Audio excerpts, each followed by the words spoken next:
On October 14th, the Shabbat following the horrific attacks in Israel, I shared a sermon called Hatikva Sheli, a sermon of hope, of pain, of reflection, and of raw emotion. I shared that I was scared of the events in Israel and also wanted more than ever to be there. I felt pulled in a magnetic way towards being in Israel immediately.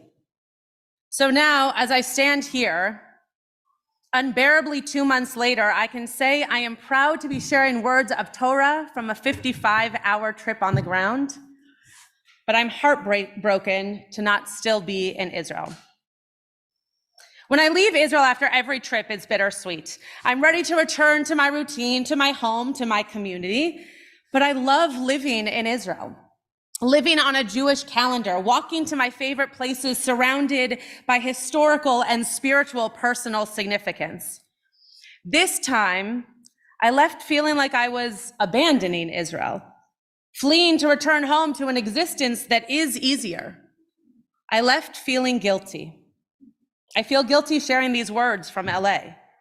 And this is home. You are home. And I went wanting to come back to share what we can do, even at a heartbreaking distance. Everything about this trip was about proximity.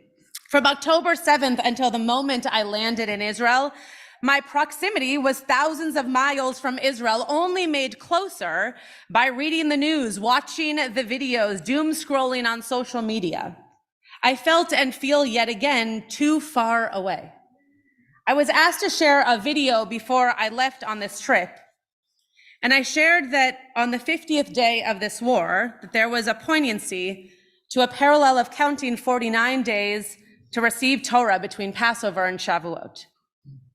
That on that 50th day, leaving for Israel, that I had counted 49 days of fear, of hope, of confusion, of anticipation of receiving Torah. When we received Torah, which we celebrate after the counting of 49 days of the Omer, we were not calm and ready. We were scared and uncertain. However, we knew what we would receive would provide awareness, enlightenment, structure, and meaning to our lives ahead. My trip to Israel was at the end of 49 days, on the 50th day, receiving Torah in exactly the same way. Full of trepidation, knowing it would be tough but necessary and meaningful. This was Torah from Israel. Torah from being on the ground and experiencing things firsthand. Torah to continue living my life with knowledge and a heart full of missions ahead to create a peaceful future. I craved that proximity to this living Torah to change my journey forward. For anyone who has flown on an El Al flight, you can picture the type of chaos that ensues right before landing. Getting kids back into seats, rearranging 300 bags of bamba that have been passed out, finishing up your davening, making sure that you get up once the seatbelt sign is on for the last bathroom run, etc. The plane is typically very loud, and it helps with that craving to land in Israel really soon. This time, the plane was silent. Everyone looking out their windows as if we were looking for people we know, people we love, people who are hostages. It felt like we held our breath, not in fear, but in anticipation and a true urgency to already want to help. Looking out the window through tears, overlooking a land that is both beautiful and shattered, and glistening and yet hiding so much. As soon as we reached our gate, the 3-year-old behind me, who had also been silent as we landed, screamed, "Look, Ima, an Israeli flag airplane." That's right. We were flying a very large Israeli flag holding people returning home. In Parashat Miketz, Jacob realizes that there is food in Egypt and that his sons must journey down to bring back sustenance to sustain their own lives. However, Jacob does not let Benjamin go. The youngest son held back as a type of designated survivor, both for the family, but also for Jacob's already broken heart. Jacob knows that it's dangerous for his sons to go down to Egypt, especially at this time, and he's worried about losing another son. However, as Rashi says, if he stays home, could disaster not come to him? Rashi was making the same point that I eventually made to my family and friends. That yes, this trip was a trip where I was traveling to get closer to a place that is riddled with posters of those who have been taken hostage, and where surprise attacks of violence and terror have occurred. However, am I more safe crossing the crazy streets of LA or wearing a Jewish star in a crowded area? Our trip was a collective of Southern California rabbis representing all denominations and the Federation's Board of Rabbis.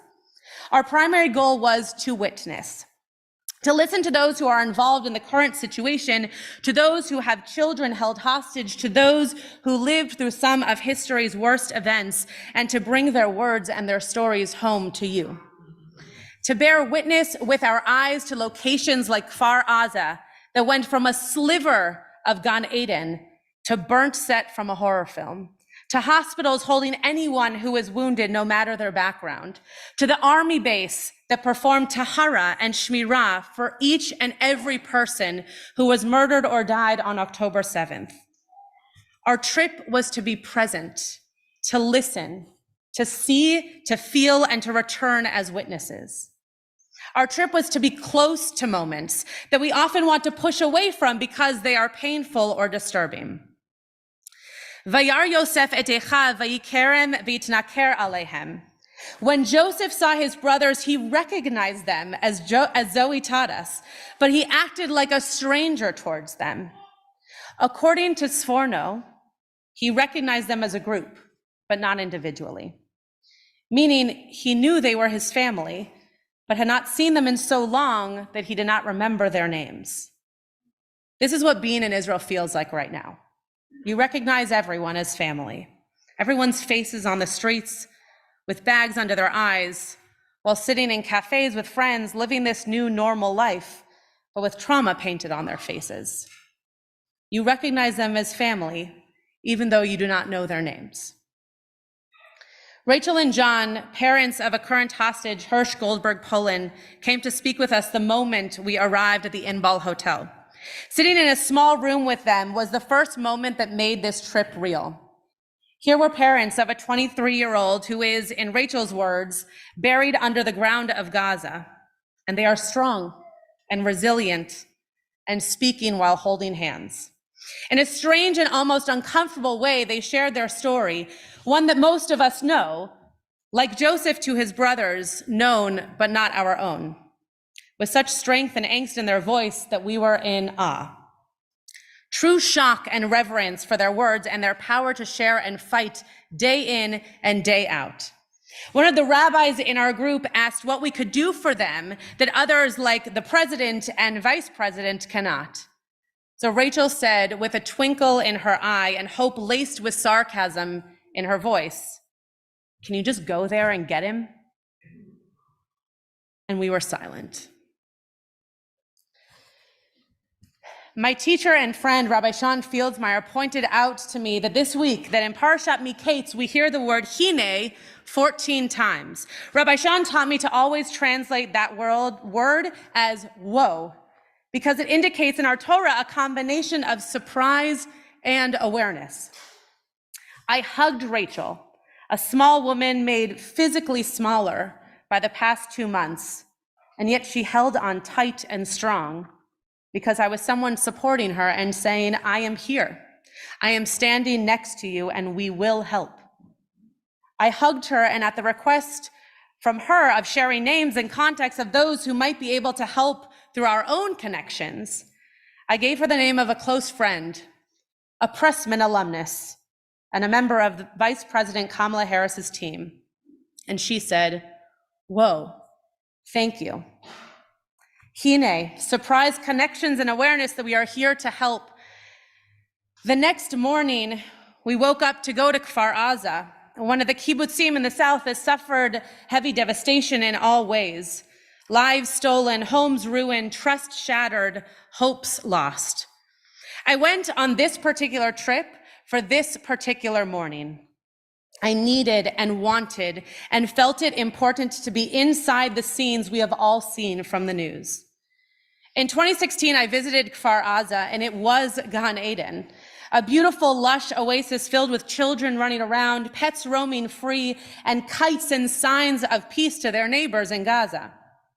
It felt surreal to be back this time.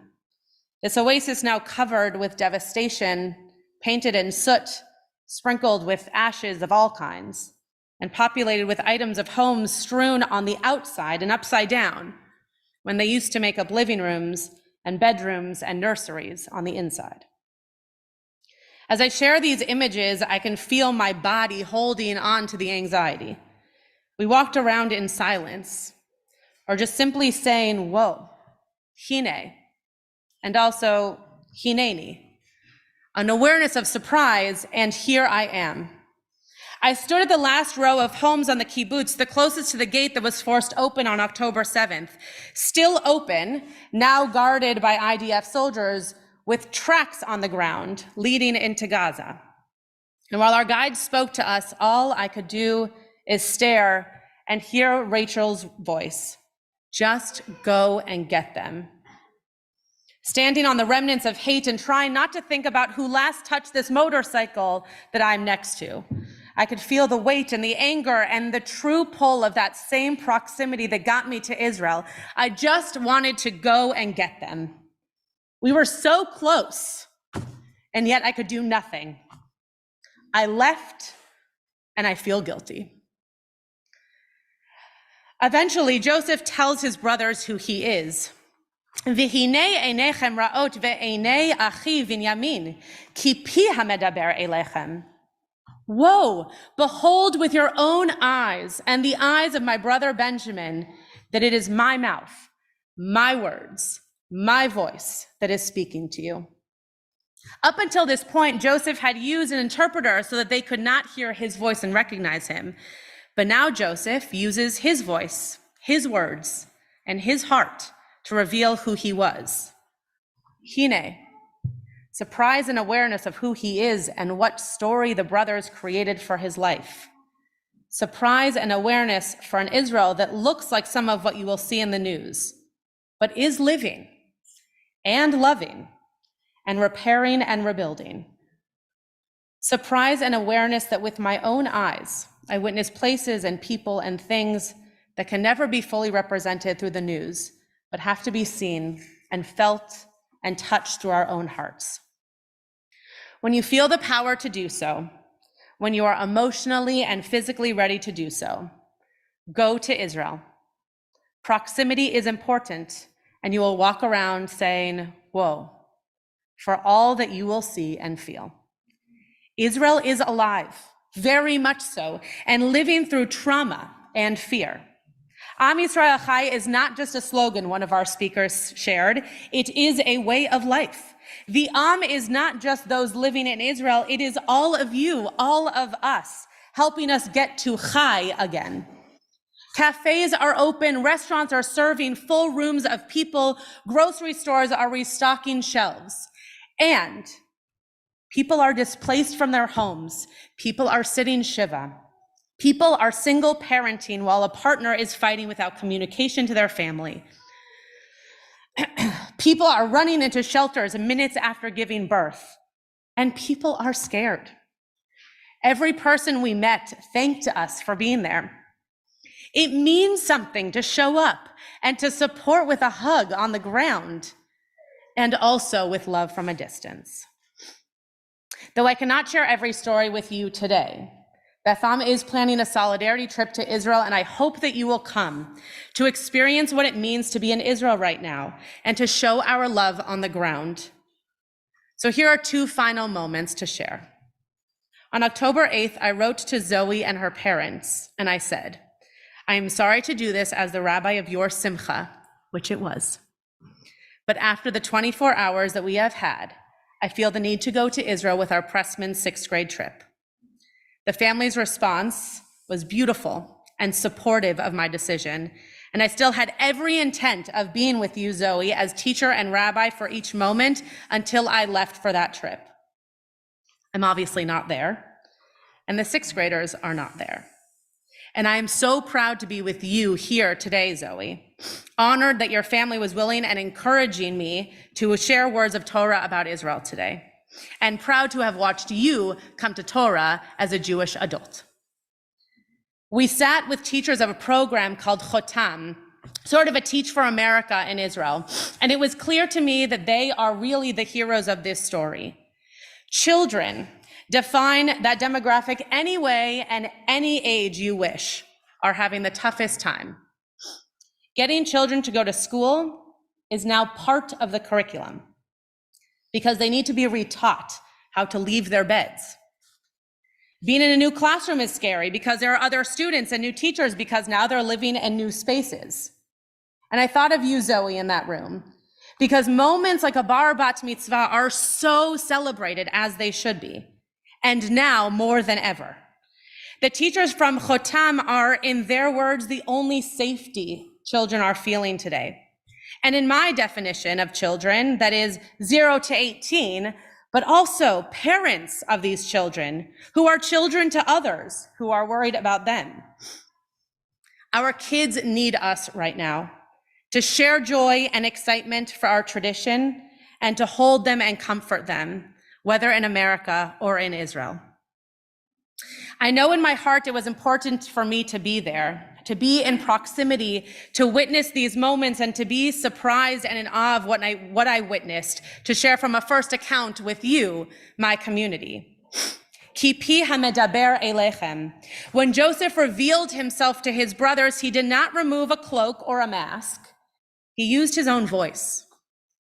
Voices share emotion and intimacy and personality, and the sound is recognizable even if you only hear it a few times. Voices can be speech or yelling or wailing or song. On our last night, we gathered with Israeli rabbis for a night of voices, a night of tefillah, of prayer, both in spoken word and through song. The parents of Aner Shapira joined us. Aner was at the Nova Festival with his friend, Hirsch Goldberg Polin. And he took about 20 people, new friends, into a shelter and began catching grenades and throwing them back to save his friends. He caught 7, and the 8th went off too quickly. Aner's parents came to share their voice and their story. The story is sad and powerful. But what was most touching was that that group, Reshut Harabim, a group of rabbis who brought us together through music and prayer, had a few musicians ready to premiere a piece of music that Aner wrote that had never been played outside of his own room. The piece was to the words, Im eshkachech Yerushalayim, specifically, Im lo a'ale et Yerushalayim al rosh simchati. Translated to, if I do not lift up Jerusalem as my highest joy.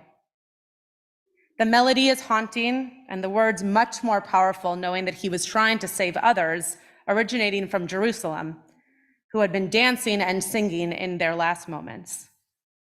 We listened to his parents' shattered words. We listened to Aner's voice through music, and now I am home to be a voice of sharing and witnessing.